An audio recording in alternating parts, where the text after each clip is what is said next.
In this video, I'll be showing you how you can enable the voice chat here in ChatGPT. So first up, open up your ChatGPT, and on the top left corner, you just want to go to the site settings. Then click on the microphone and make sure that is on allowed. Then just close the tab and let's just reload the page. And then over here in the middle, you will see the microphone symbol, and that is used for the dictation. And we want to use this other one, which is the voice mode. So just click on that.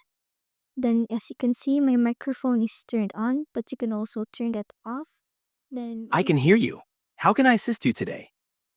as you heard, ChatGPT can hear me. So now you can just chat with ChatGPT and talk with him and all that, and we can give your commands. So let's try this.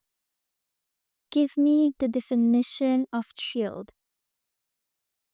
A shield is typically a protective device used to block or deflect attacks, often in the context of combat. So it's as simple as that.